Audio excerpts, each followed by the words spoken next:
भाजी पटाका रेसिपी वनितामध्ये आपले स्वागत आहे। आपण आज घेवड्याच्या दाण्याची भाजी पाहणार आहे।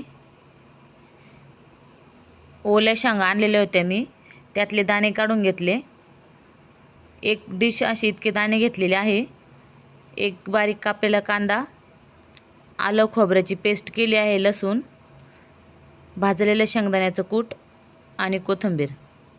सर्वप्रथम कांदा परतून घ्यायचा आहे, लालसर होऊ द्यायचा। त्यानंतर तेल घालून घ्यायचं आहे 1 चमचा आणि आता खोबरं आलं लसूण पेस्ट घालून घ्यायची त्यामध्ये।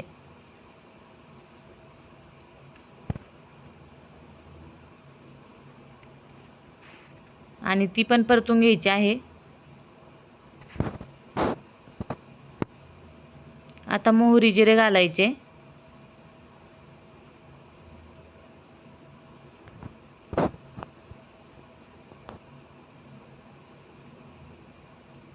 मसाले घालून घ्यायचे आहे।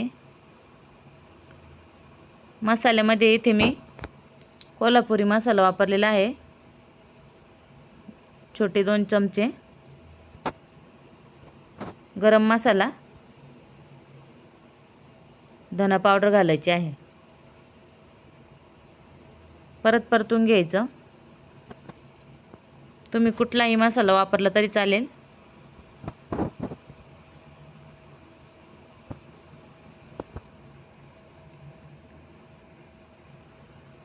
आता आपण दाणे घालून घेऊ त्यामध्ये।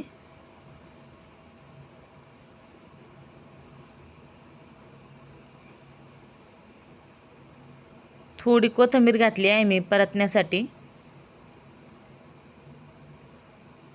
एकीकडे पाणी गरम होण्यासाठी ठेवायचे आहे।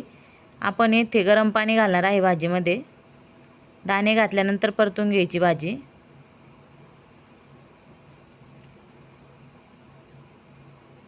मीठ घालायचं आहे।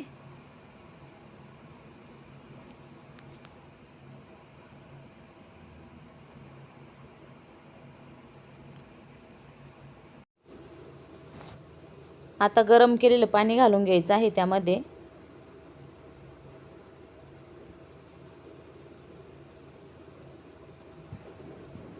गरम पाण्याने भाजीची चव ही चांगली लागते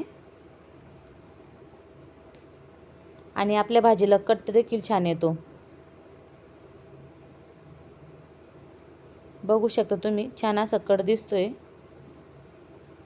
आता झाकण ठेवून शिजून घ्यायचं आहे चांगली व्यवस्थित। 5 ते 7 मिनिटं लागू शकतं शिजण्यासाठी। त्यानंतर आपण कूट घालणार आहे। बघू शकता तुम्ही, आता आपले दाणे थोडे थोडे शिजत आलेले आहे, थोडे बाकी आहे शिजायला। आता आपण कूट घालून घ्यायचं आहे त्यामध्ये, म्हणजे कुटामध्ये पण शिजतील काही। 3 चमचे असा मी कूट घातला आहे शेंगदाण्याचा। तुम्हाला आणखीन थोडीशी लपथप पाहिजे असेल तर आणखी 1 चमचा शेंगदाण्याचा कूट घाला।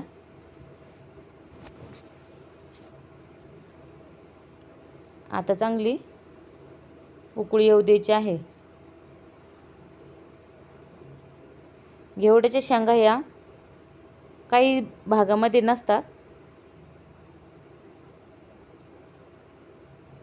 राजमा देखील म्हणतात याला।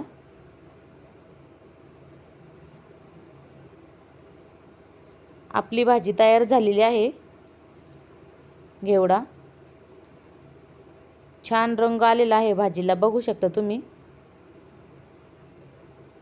भाकरी किंवा चपाती भातासोबत पण छान लागते। व्हिडिओ आवडल्यास लाईक करा, शेअर करा, कमेंट करा आणि सबस्क्राईब करायला विसरू नका।